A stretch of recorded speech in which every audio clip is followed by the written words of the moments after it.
Ini very soon list dari naturalisasi. Biasanya kan pemain bola ini ada seorang motivator gitu, trainer. Nanti saya masuk Muri ya.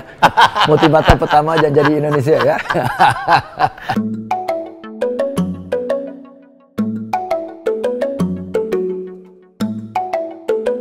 Sebelum kita mulai, saya ada rapid test.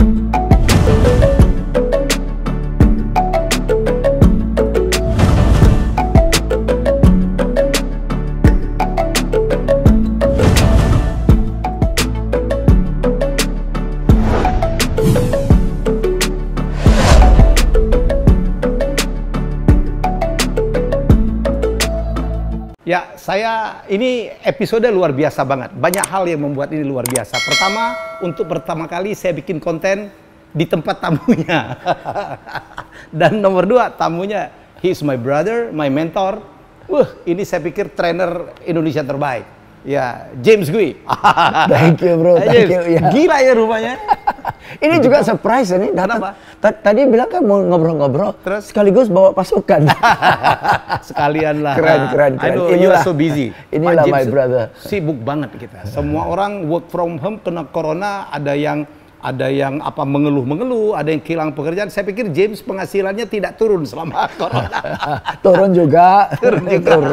Tapi activity tidak turun. Activity nggak turun. Activity nggak turun. Malah lebih padat. Beliau itu ini bikin apa training pakai webinar berbayar. Barangkali dia orang pertama yang melakukan itu. Kalau saya di awal-awal gratis semua tuh. Sekarang saya belajar dari my brother James Gui. Ini ilmu mahal nih gitu. Berapa webinar sehari? Satu hari rata-rata 2 atau 3 lah. Kadang-kadang di puncak-puncaknya bulan Mei 4 per hari. 4 per hari? 4 per hari, rata-rata 1-2 jam. Semua bayar? Semua bayar. Tapi kalau diajak teman, IG Live itu sama teman free lah. Free lah. Ya. Tapi kan kadang-kadang ada ikutannya ya? Ya ada ikutan. Ya. Dan itu ada lagi juga yang corporate yang pesan ya? Corporate yang pesan juga, in-house training juga ada. Jadi untuk seorang James Gui, offline, online, nggak ada masalah? Ya, saya lagi dengan Pak James itu lagi berusaha, bro, you have to go to YouTube.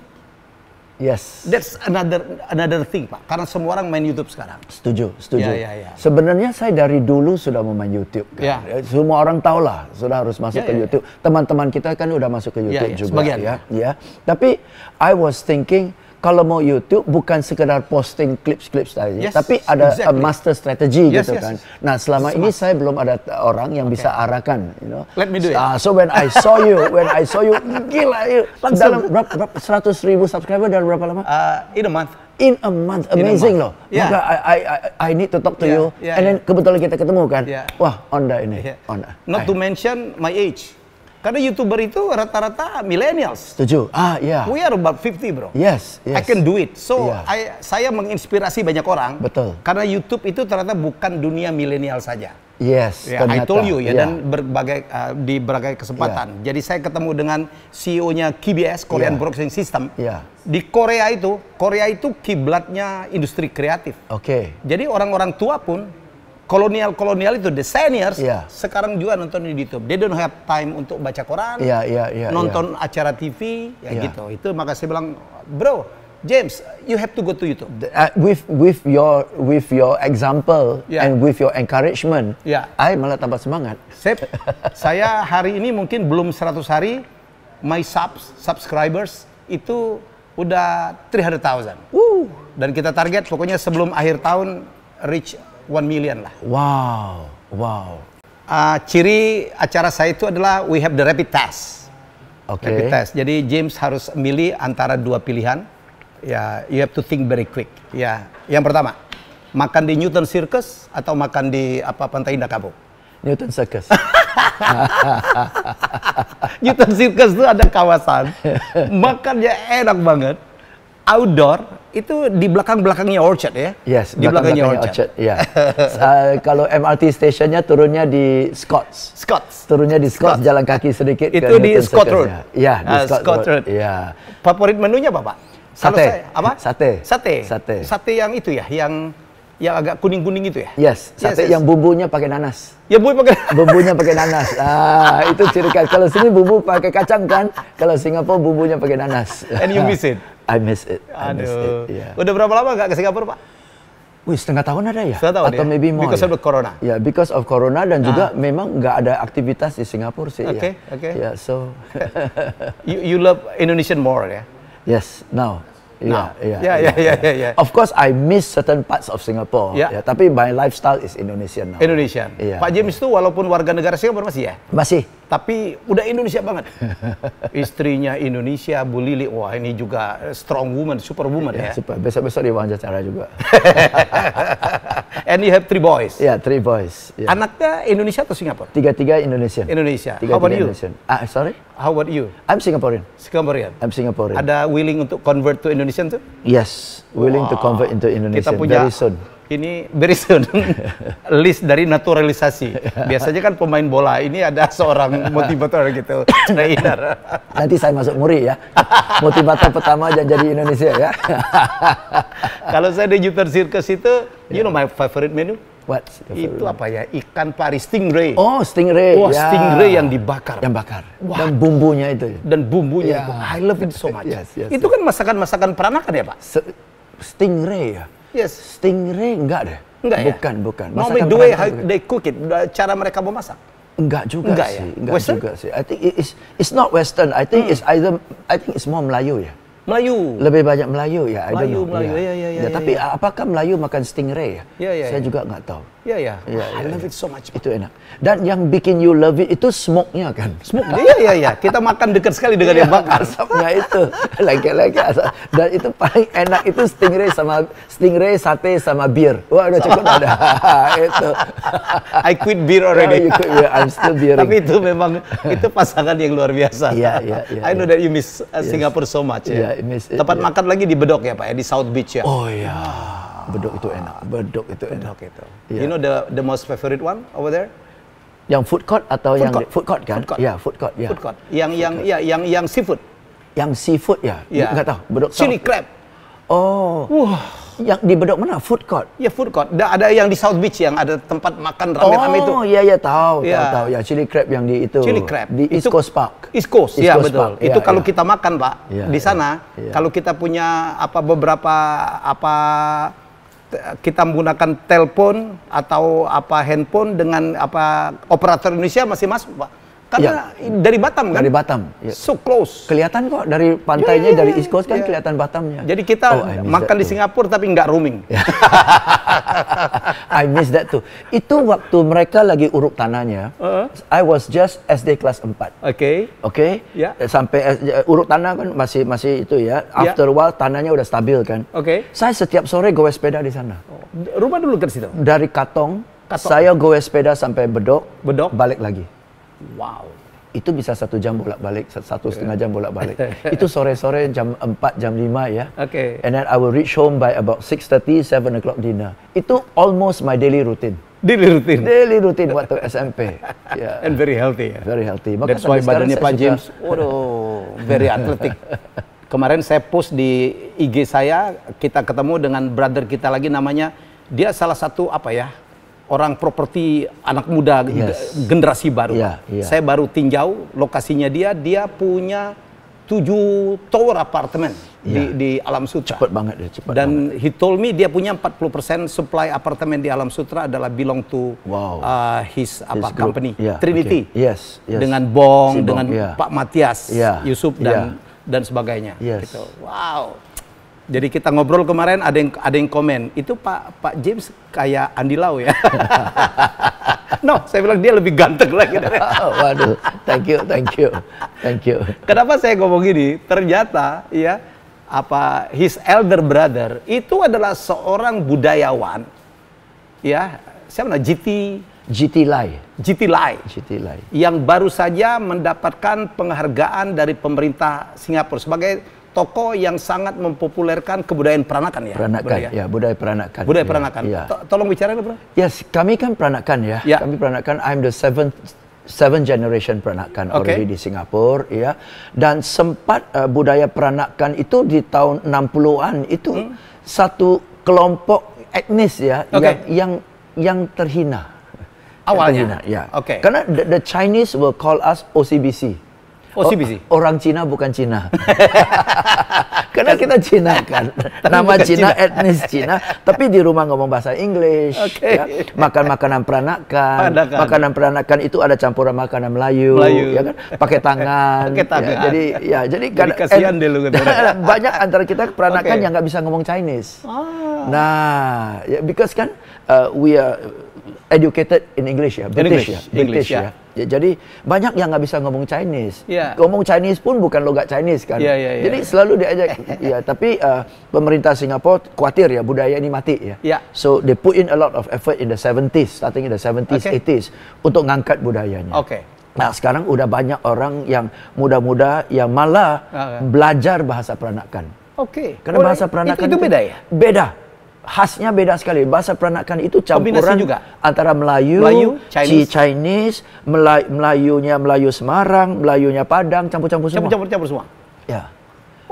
And unfortunately after I came here for like 30 over years, gue punya bahasa peranakannya udah cair. Udah hilang lagi? Udah hilang, hampir hilang. So I only get back my bahasa peranakan when I speak with my brother. Kalau dia datang, I speak to him ya. Itu pun gue struggle. Udah lupa banget. So my peranakan word sudah diganti dengan bahasa Indonesia. Jadi budaya peranakan itu di Singapura itu terlihat dari makanan. Ya. Dari cara berpakaian juga kan? Cara berpakaian. Kalau modern sih enggak lah, enggak kelihatan lah. Cara bicara, cara bicara, the language ya, language, cara makanan dan budaya. Dan juga termasuk arsitektur ya? Arsitektur ya. Kalau di Orchard Road kan Peranakan Place yang di samping Center Point. Itu kan ada satu gang Emily Hill. Itu rumah-rumah peranakan semua. Jadi kalau teman-teman ke Singapura ya, jalan ke Center Point. Dari Mandarin Hotel jalan ke Center Point. Pas di samping gedung Center Point ada satu gang masuk. Itu yang dikonserv, yang dipelihara oleh pemerintah Singapura. Itu yang bangunan-bangunan 2 lantai itu ya, James? Yes, bangunan 2 lantai. Dan begitu masuk, itu strukturnya beda. Pasti ada satu open space, open space cahaya matahari masuk dan sebagainya itu. Untuk mereka ngobrol ya. Itu bagus banget. Miss lah itu kan. Jadi the nest of peranakan in Singapore ada di Emily Hill. Ada di Koon Seng Road, Joo Chiat sana ada. Ada di Dickson sana. Dan Tanjung Pagar. Tanjung Pagar juga ada enclave of peranakan. Katong itu pusatnya peranakan. Pusatnya peranakan di Katong. Nah, Katong laksa itu makanan peranakan. I love that too. Saya kalau ke Singapura dulu landing itu pertama dari Changi pasti ke Orchard. Dan yang pertama saya pesan adalah BK rendang. Burger King rendang. Karena itu tidak ada tuh di Indonesia. Sampai sekarang nggak ada. Dan nomor 2 minumnya. Orang Indonesia nggak tahu kalau di situ ada minuman namanya Bandung. Bandung. Bandung di sini nama kota, di situ nama minuman. You can tell them. Bandung itu rose syrup dikasih susu. Dan itu minuman created by orang Melayu ya. Bandung ya. Dan of course di sana kan ada makanan India juga ya. Roti John.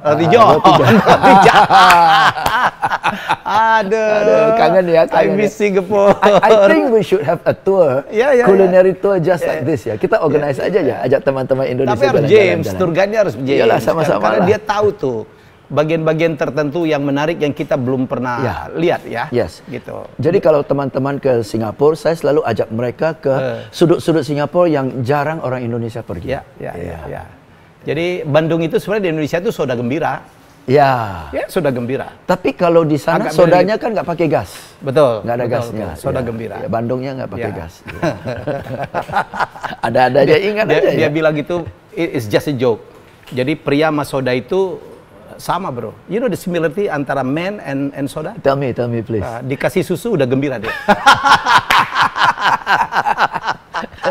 Tapi yang nggak tahan lama ya. Itu nggak tahan. Dikasih susu udah gembira dia. Laki-laki sama soda sama. Cocok. Setuju. Aduh, I miss Singapore gitu. Iya loh. Pak James, merasakan nggak ya? Dulu to be honest nih. Sorry. Dulu kan orang Singapura itu kan tidak ramah. Dulu tidak ramah. Kita masuk toko cemberut, apalagi kalau kita nggak beli. Now they change. Sekarang mereka berubah. Ya, jadi kita beli nggak beli, thank you dan full of smile. Oke.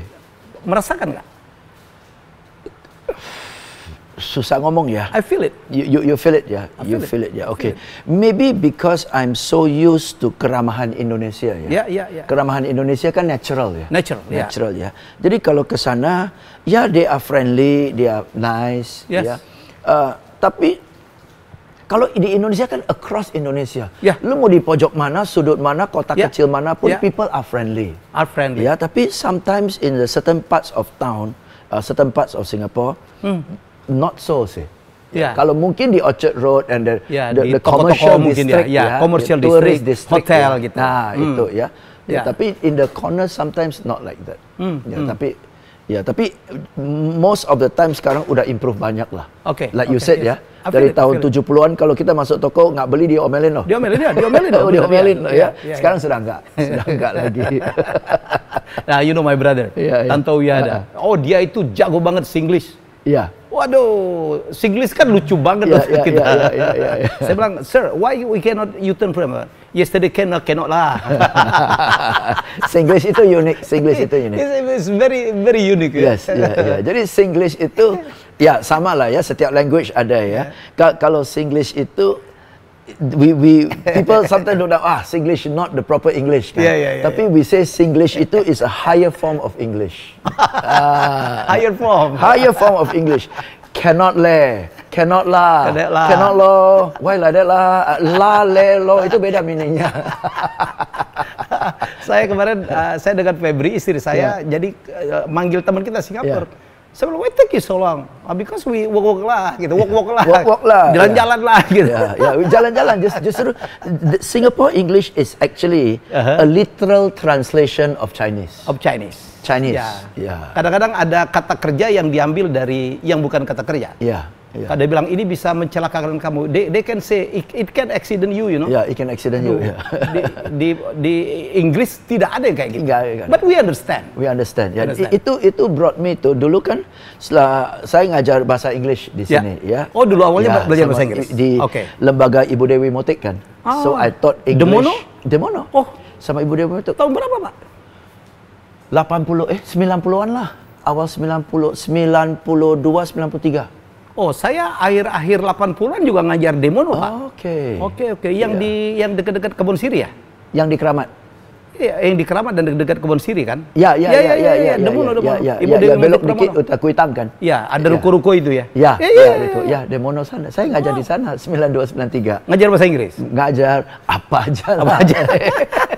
How come you can teach English when you use Singlish? I was teaching English. So I was teaching English to those yang ikut kursus sekretaris gitu kan. So they were all so focused on grammar. So I told them, don't worry about grammar because communication is people understand each other gitu kan. Grammar udahlah nggak apa-apa. Nah setelah itu mereka lebih lepas. Mau bahasa English dengan kombinasi bahasa Indonesia gitu. It doesn't matter lah. Jim, what bring you here to Indonesia? Apa sih yang membuat Pak James terdampar di Indonesia? Terdampar lah saya ngomongnya. Nah, saya kan buka lembaga kursus komputer di Singapura. Kan lulusan IT ya. So I opened my computer school. So in 1987, 88 ya ada orang dari Indonesia mau buka cabang di Jakarta. So I mean, they came to our training center, talk about it, Kita juga nggak tahu gimana kan. We were still young. I was like 27 years old. Terus tanya teman bilang, sekarang lagi ngetrend franchise. Apa itu franchise? Kita nggak ngerti franchise. Ya belajar tentang franchise, bikin franchise package, tawarin ke dia, dia beli franchise. And because I was out of the 3 directors, I was the one most comfortable in bahasa Melayu. So I came lah. So saya datang, came to Jakarta to handhold the franchisee. For 1 year, 1.5 years. After I came, I saw, ini menarik juga ya. Ada potensial. Ada potensial Jakarta, ada potensial ya. So I told my partners I wanted to stay. Mereka bilang nggak boleh lah James, you have to come back because kan we need you kan. Akhirnya saya memutuskan enggak lah, I make up my mind ya, adu nasib di sini ya. Saham saya lepas. Yang di Singapura? Di Singapura saya lepas, 1 perak pun saya nggak terima. Saya mulai dari nol di sini. Wow. Started from zero.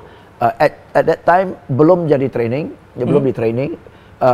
I was consultant to a few training centers. Okay. Yeah, and because I had connections with UK, I helped their training centers yang di Jakarta, di Semarang, bantu mereka supaya kursus mereka terakreditasi dengan Inggris. Dengan Inggris. Okay. After a while, saya lihat di training center ini rata-rata staffnya kalau terima telepon nggak ada tata krama telepon, handling enquiries juga nggak bisa closing loh. Orang tanya, baca iklan, orang telepon tanya, dia jelasin, matiin telepon. Nggak ada pendaftaran. Oke. Ya, orang tua datang, cara menjelaskannya, terima kasih ya, keluar. Jadi gua gregetan. Oke, terus come, I train you guys how to answer the phone, how to explain, how to sell, how to close. And then guru-gurunya ngajar nggak tepat waktu, nggak ada sense of professionalism. Murid sudah datang, guru mendadak bilang nggak datang. Dan zaman dulu kan nggak ada handphone. Iya. Murid tunggu 1 jam nggak datang, bubar. Ya kan, orang tua komplain, mereka nggak bisa handle. That kind of mindset, I change everything. So teman-teman bilang, James, ini kayak gini di Indonesia belum ada loh. So ya udah kita buka training. Gitu. Kita buka training. Tata krama bertelepon, handling complaints, how to close, basic salesmanship. Gue juga nggak tahu. Pergi balik ke Singapura, ke what is it? Singapore Institute of Management. Ya, ambil brosur-brosurnya semua, copy paste, baca buku, belajar. Dulu kan pakai OHP. Iya. Yang ditulis dulu ya. Ditulis gitu. Begitulah mulainya. Awal-awal 7 orang di kelasnya, 15 orang. Ya gitu. Itu di Jakarta? Itu di Jakarta tahun 1993. Itu akademia ya? Belum. Saya individual. And then I decided, ya udahlah, buka sendiri lah. Take a chance, buka sendiri, baru akademia. And never come back. And they say the rest is history ya. The rest is history. Kalau ketemu Bu Lili di mana? Ketemu Bu Lili di Singapura dulu. Oh, di Singapura dulu. Ketemu di Singapura. Saya pikir klien gitu dipacarin gitu. Enggak. Ketemu di Singapura, terus ketemu di Jakarta. Ya, follow up lah di Jakarta, and closing di Jakarta. Jadi ketemu Bu Lili sebelum James memutuskan ke Jakarta? Sebelum. Oke. Itu juga barangkali alasan kenapa Pak James akhirnya ada Jakarta. Ada salah satu alasan. Iya. Now you have a very big house. Kalau di Singapura belum tentu kali. Oh, nggak mungkin. Nggak mungkin.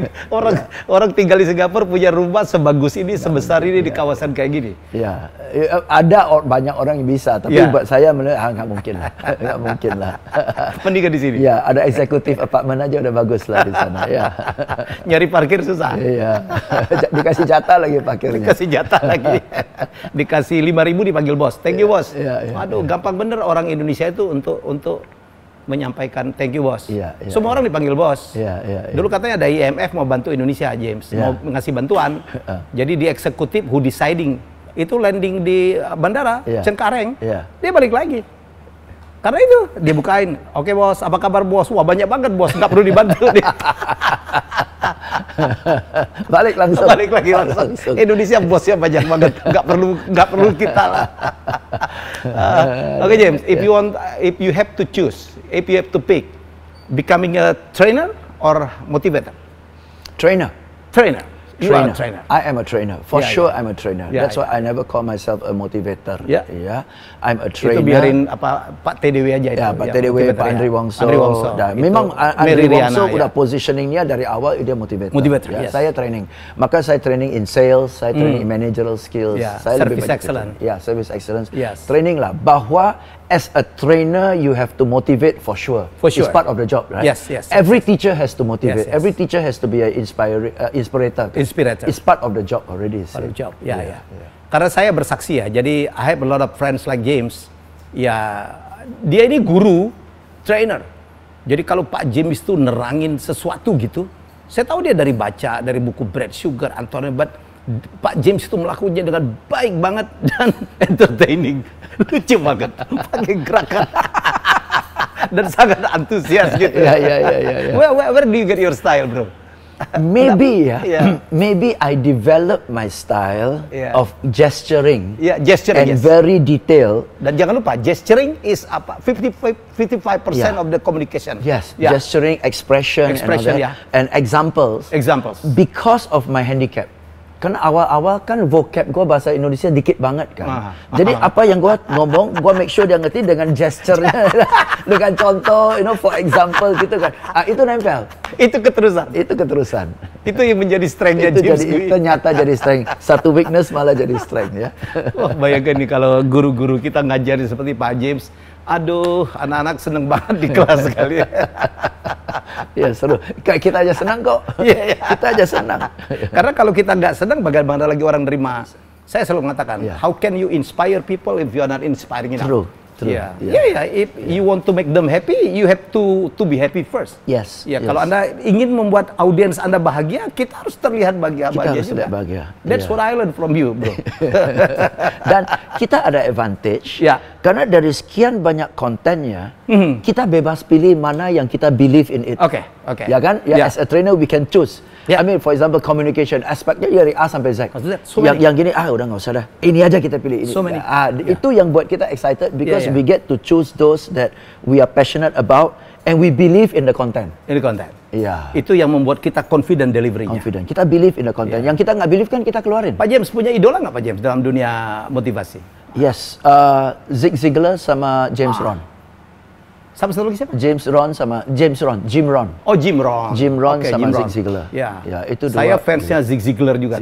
Gila itu orang ya. Quote-quotenya. Kuat banget. Kuat. Dan cara menjelaskan suaranya itu unik banget ya, gayanya ya.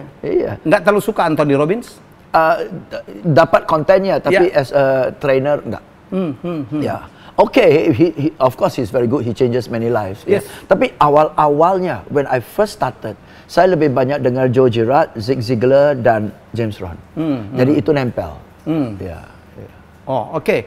Pernah ketemu mereka? Kalau Ziglar? Zig Ziglar, yes, once. Joe Girard once. Oh ya? James Rohn juga once. Ya, James Rohn waktu dia datang ke Indonesia. Oke. Saya hadir, duduk di front row. You invited them? No, somebody Herbalife invited them. Herbalife. Then they invited me as an audience. Oke. Jadi gue duduk front seat, gila loh. Dia udah senior waktu itu 70-an ya. Duduk di bastul kan. Dengan notes-nya. Dia ngomong aja, santai ngomong. gitu. Gila. Like you said, every word itu inspiring. Iya. Saya duduk di sana tulis 13 halaman. 13 halaman gitu. Sampai minta kertas lagi. Kalau sekarang tinggal direkam aja ya sih. Zaman dulu kan tulis 13 halaman, gila. Oke. It's amazing. Dulu sampai saya dengar kaset kan. Si Zig Ziglar kasetnya. Training kan di puncak. Bawa mobil, ya, sambil dengar kaset. Kan nggak bisa catat. Nggak bisa catat. Pakai stick on loh. Oh iya, stick on post-it itu. Iya. Di setir. Gua tulis. Iya, the yellow one. Iya. Tulis di setir. Sampai pulang setumpuk catatannya. Pak James sampai sekarang baca terus ya? Baca. You love books? Ya, I love books. Ya, baca. Cuma sekarang kan ada shortcut YouTube ya. Iya. Ada shortcut YouTube, ada yang brief ya. Iya. Buku apa yang Pak James recommend untuk viewers? Banyak the one that you like so much. So many books. So many books. But the thing I like about books is kita bisa lingkarin, kita bisa stabilo, kita bisa tulis catatan di samping. E-book. Aduh. Iya, you juga ya? Iya, saya nggak bisa, Pak. Saya juga nggak bisa. Saya perlu stabilo, saya perlu tekuk, saya perlu tambahin gitu. Iya. Saya perlu ada catatan terus kasih paperclip. Dan aromanya itu berbeda, Pak. Yes. Bukan. You know my favorite bookstore? Yeah, which one in Singapore? Where? Here? In all over the world. Okay. Saya cuma punya satu toko buku and I miss it a lot. Borders, Wheelock Place. Oh ya, Wheelock. Iya. Yang di Hook begitu dia close down. Iya. I cried. Iya. Nggak ada toko buku yang lebih gila dari itu. Lebih lengkap dari itu. Ya, dan kita bisa duduk seharian dia nggak usir. Dia nggak ganggu. Keluar minum kopi, balik lagi, and the collection is so good. Yes. Sekarang saya paling ke Kinokuniya ya. Ya, Kinokuniya limited. Different. Cara dia nyusun bukunya aja beda, James. Different. Borders itu benar-benar feelingnya ini orang yang pencinta buku. Ya, betul. Mau untung nggak untung nggak apa-apa gitu. Nggak apa-apa ya. Feelingnya begitu ya. Iya. Kalau di Kinokuniya kan terlalu banyak buku desain gitu, yang kebetulan bukan bidang saya 100% gitu. Yes. Waduh. Kesannya terlalu rapi. Betul. Iya. border tuh kan agak berantakan ya. Agak berantakan. Orang bukunya udah dibaca berulang-ulang. Dan enak dia tuh di single stores gitu. Iya. Jadi kalau kita bosan tinggal keluar. Kalau kita kedua di Singapura, ya kita kan itu part of the mall. Iya, part of the mall. Keluar tuh kita nggak dapat setting yang luar biasa gitu. Jadi kita bisa baca ngelihat mobil seliweran. Gitu. Kinokuniya yang di Ngee Ann City ya. Yang di Ngee Ann City. Takashimaya. Takashimaya. Wah, saya Singapura banget, bro. Dulu during my era gitu, waktu saya Siapa Berani, wah saya nggak bisa, di sini nggak bisa ngapa-ngapain tuh. Tiap orang ketemu saya minta foto, minta tanda tangan. Saya kehilangan privacy saya. Saya larinya mana? Ke Singapura. Suka banget tuh duduk yang di bangku-bangku batu tuh, yang di depan Takashimaya. Duduk gitu, makan es yang $1. Yang jual cik-cik yang 70 tahun. Kalau ke Orchard Road nggak makan itu kayaknya belum ke Orchard Road. Tapi terakhir banyak juga orang kenalin saya, Pak. Begitu Siapa Berani meledak, Masih Kakau Mencintaiku. Dulu yang saya median itu, orang Singapura banyak banget suka. Saya pikir orang Indonesia tahu, orang Singapura nonton. Nonton. Karena dulu stasiun yang tayangin itu ada, Pak, di Singapura. Singapura ada ya, di stasiun Melayunya. Saya bilang I miss my spot. Tapi kadang-kadang saya tuh kan mereka kenal tuh. Dulu saya suka banget nongkrong di Takashimaya gitu, di Orchard Road. Aduh, enak banget, Pak. Itu enak, suasananya enak. Saya suka banget suasana yang Orchard Road dan juga suasana East Coast Park. East Coast East Coast Park itu suasananya sederet itu yang seafood itu kan. Itu enak banget itu. Gowe sepeda, jalan-jalan. I miss that. Itu yang saya miss. Sini nggak ada pantai. Sini nggak ada pantai ada seperti Ancol. itu. Beda. Beda. No public beach ya? Iya, no public beach. No public beach. Iya kan? Ya itu yang kita miss. Tapi di sini bukan ada, Pak? Pantai Indah Kapuk nanti ada pantai nggak? Pantai Indah Kapuk nggak seperti itu, tapi sekarang di Peak 2, di Gulf Island, ada itu. Ada pantai? Sudah ada. Bukan pantai, tapi muara kan, urukan kan? Urukan ya. Tapi you can walk in the evenings ya. Mendekatilah suasana itu. Kemarin saya ngomong sama Mary Riana, you know what, this is trivia. Yang bangun Singapura itu orang Palembang loh. Parameswara, Parameswara yang membangun Temasek namanya, Temasek atau Temasek. Dan saya bilang bohong banget tuh. Kenapa dinamai Singapura? Nggak pernah ada singa di Asia. Betul. Iya. Dia dibohong kan? Dia dibohongi kan?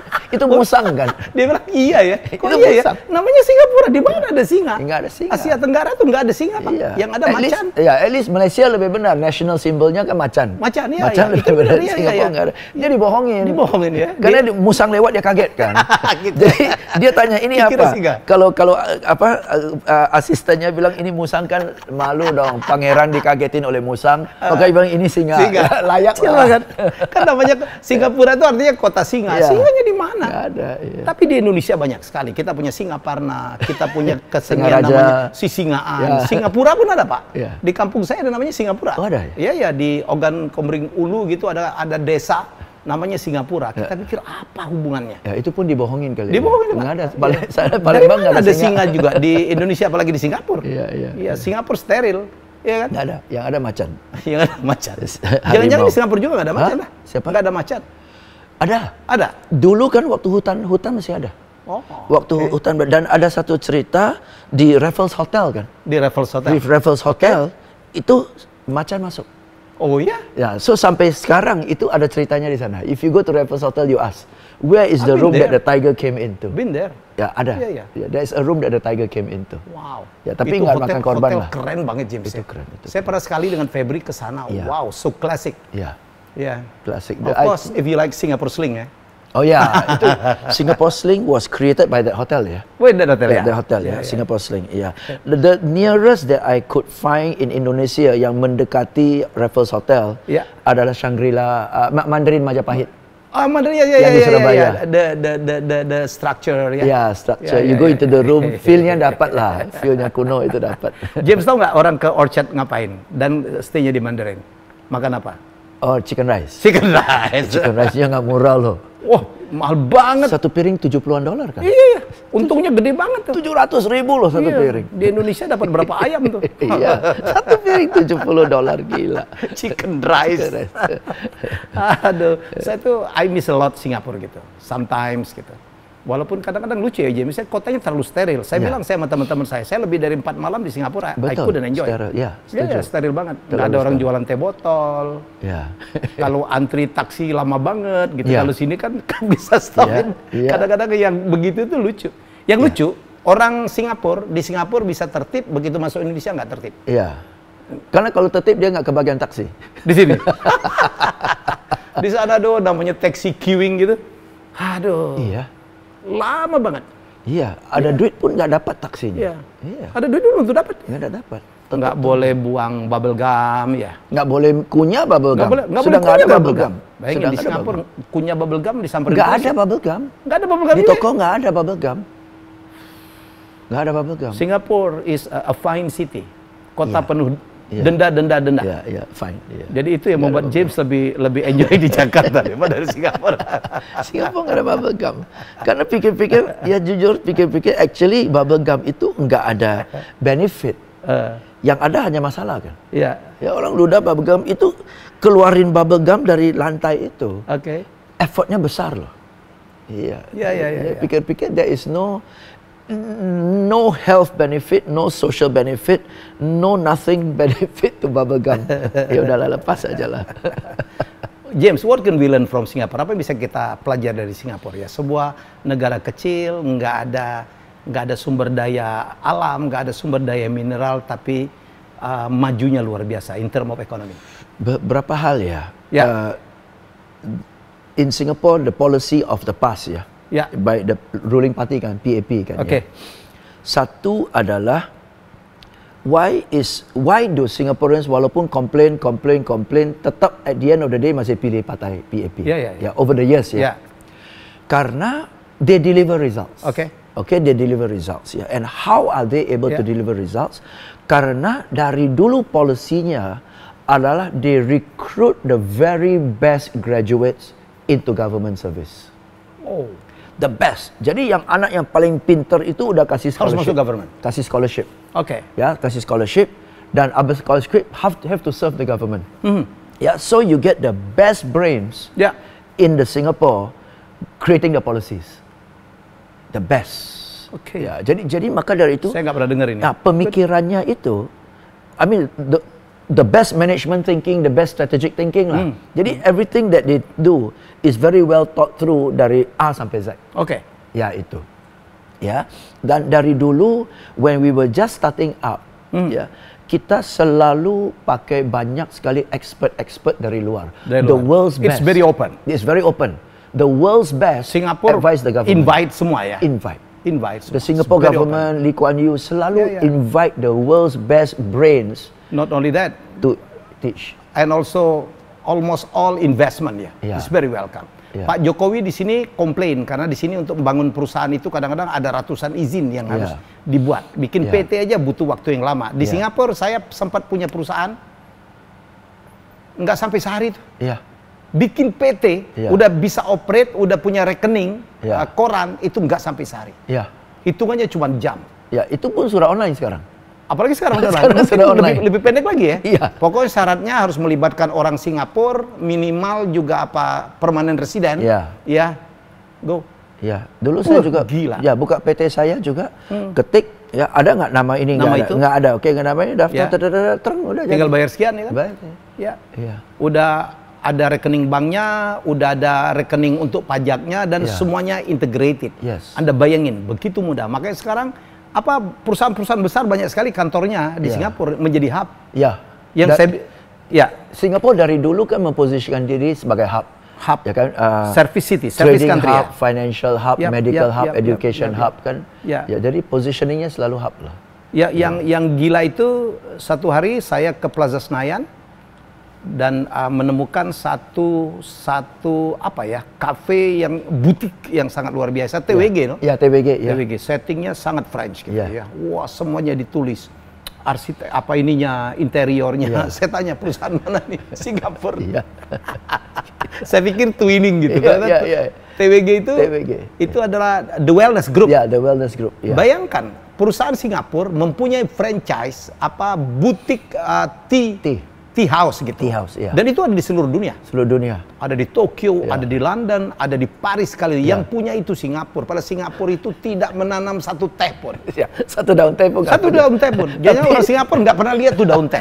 Tehnya variasinya berpuluhan variasi kan. Ratusan, bro. Ratusan, kita lihat menunya aja. Gila. Aduh. Iya. Satu teh itu bisa 70.000. Iya, iya. And people pay. People pay, ramai. Saya cuma lihat, aduh Singapura ini luar biasa ya. Luar biasa gitu. Nggak punya teh tapi mereka menguasain untuk kalau kopi iyalah banyak, ada Starbucks, ada just name it gitu. Tapi kalau tea house, TWG. TWG, iya. Iya, itu. Ya, saya karena MBS itu TWG ada 3 atau 4. Iya. Dan kami ini bisa entrepreneurs di sana ya. Bisa maju dan bisa berkembang karena banyak yang dibantu oleh pemerintah. Pemerintah yang bantu ya. Dan misalnya the Trade Development Board dan sebagainya. Itu prestasi mereka, KPI-nya diukur dari berapa banyak usaha yang sukses loh. Dibimbing sama mereka. Itu KPI-nya. KPI-nya ya. KPI-nya. Ya. Dan bukan cerita yang mengarang saya, puluhan tahun yang lalu saya tahu orang Singapura kan kreativitinya masih kalah lah dengan Indonesia. Indonesia gila seniman-seniman budayanya. Singapura tuh kering banget. Kering banget. Karena ini kotanya kan steril, financial, orangnya pun kaku-kaku. Jadi pernah pada satu masa seniman-seniman Indonesia diundang, dikasih kemudahan, pelukis-pelukis dipersilakan punya galeri, semuanya dibantu. Ya, saya ini kan pelelang lukisan, Pak. Iya, oke. Terakhir lelang lukisan itu banyak dilakukan di Singapura. Lukisan Indonesia yang datang kolektor Indonesia. Tapi yang transaksinya di sana. Transaksi di Singapura. Iya. Karena semuanya mudah banget. Iya. That's what we have to learn. Itu yang kita harus belajar ya. Itu yang mereka create dari dulu. Dari zaman Stanford Raffles lah. Bahwa that is a hub. Dulu kan trading hub, sehingga dari India datang, dari Arab datang, dari Inggris datang hub kan.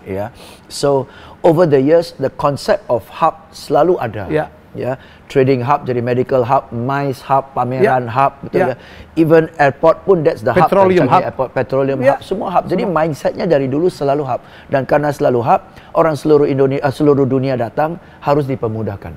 Dan one thing very impressive, Lee Kuan Yew pernah ditanya, what makes Singapore such an economic success?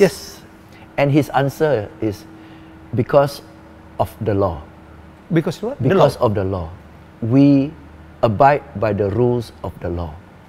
And because we follow the rules of the law, everybody feels safe here. Then the economy can grow. Comply, obey. Obey. Bukan hanya citizens, tapi even investors datang pun, they know they will not be cheated because we follow the law. Nah itu, so menarik loh. Stick to the law ya. Stick to the law. Jadi economic success itu karena hukum. Bro, udah dengar bahwa 2 bintang besar dari Chinese, dari Hong Kong, udah menjadi warga negara Singapura? Belum. Kong Lee dan Jet Li. Oh ya? Ya. Serius? Ya. Oke. Ya, that's what I heard. Oke. Kemungkinan besar benar. Dan mereka punya alasan. Mereka alasan adalah untuk pendidikan anak-anaknya. Di mana lagi ada pendidikan bagus, komunitasnya bisa berbahasa Chinese, dan di sistemnya adalah sangat barat, sangat western, menggunakan bahasa Inggris. They said Singapore. That's the only choice. Saya kaget, Jet Li warga negara Singapura, we have to check that. Kong Lee, itu saya 5 tahun 6 tahun lalu udah dapat berita itu, dan saya pikir they have reason gitu. Mereka punya alasan, banyak sekali orang luar negeri sekarang. Itu kepengin menjadi warga negara Singapura. Dan ini satu tadi barusan tanya warga negara Singapura ini mau datang ke Indonesia ya. Ini ya. Akhir dari cerita terakhir. Pak James ini punya kakak ya, ternyata dia jadi tokoh peranakan ya, mendapatkan penghargaan dari pemerintah Singapura. Singapore Heritage Board. Can you tell about that, Bro? Kakak saya kan aktif sekali mempromosikan budaya peranakan ya, melalui show-nya. Dia kan banyak drama show and all that, dan dia tokoh lah. Dia tokohnya adalah dia laki-laki tapi selalu dia peran sebagai wanita perempuan. Kayak Mama Hengki di sini. Kayak Mama Hengki gitu ya. Jadi dia very good in the but he's a man, right? He's a man. Dan yang bikin kuatnya adalah bahasa peranakannya murni. Bahasa peranakannya murni, and I think di seluruh Singapura sisa dia satu aja ini. Tinggal satu. Yang bisa bahasa peranakan yang murni. Berapa tahun usianya? Dia udah usia 85. Kakak nomor berapa nih? Kakak nomor 7, nomor 6. Saya nomor 7. Jadi setelah dia langsung saya. Ya. Beda 20 tahun. Oke. Nah, dia yang tulis skripnya dan dia bisa lucu, dia bisa nangis, dia bisa lucu, dia bisa galak. With the makeup ya? Semua makeup pakai sangat perempuan. Pakai konde, pakai sasaya, pakai baju kebaya, baju panjang gitu kan. Panjang. Ya, dia klasik lah. Dan so over the years dia lakukan banyak volunteer work. Ya, jadi nggak hitung duit lah. Volunteer work aja atas upaya dia. Actually, he single-handedly lifted the peranakan culture. Karena orang datang ke show-nya, sold out, setiap show sold out. Wow. Karena mau lihat dia. Siapa namanya lagi itu? GT Lai. Huruf G, huruf T, Lai-nya L-Y-A. G-nya pasti Gui lah. Gui, ya. T itu Tian. Our Chinese name, Tian, langit kan. Tian. Langit. Lai itu datang. Jadi, banyak sekali ceritanya tentang James Gui. Anda mungkin dah kagum kemampuan dia untuk delivery bahan-bahan seminarnya, luar biasa. Kami berapa kali berpartner dan saya melihat audiens itu antusias kalau melihat Pak James itu bicara. Ya meledak-meledak, entertaining, kadang dia loncat, kadang dia lompat. Ada nyanyi lagi loh. Ada nyanyi lagi. Jadi no wonder karena kakaknya adalah aktor besar ya di Papa di saya juga aktor. Oh iya. Papa saya juga aktor, tapi kakak saya lebih terkenal. Jadi kalau Pak James nyanyi itu ya nggak jauh-jauh lah. Jadi Pak James akan merencanakan mempunyai konten YouTube sendiri. Yes. Ya harus tunggu tuh. Penggemar Pak James, ya pemuja Pak James, because I know you have very fanatic followers, ya. Thank you. Nantikan, dia banyak yang bisa di-sharing, bukan saja tips bisnis, bukan saja tips untuk menjadi sukses, tapi cerita tentang seorang James Gui, luar biasa. And we can learn a lot from the channel. Nantikan, dan kita akan jumpa lagi dengan tokoh selanjutnya yang juga inspiring. Bye.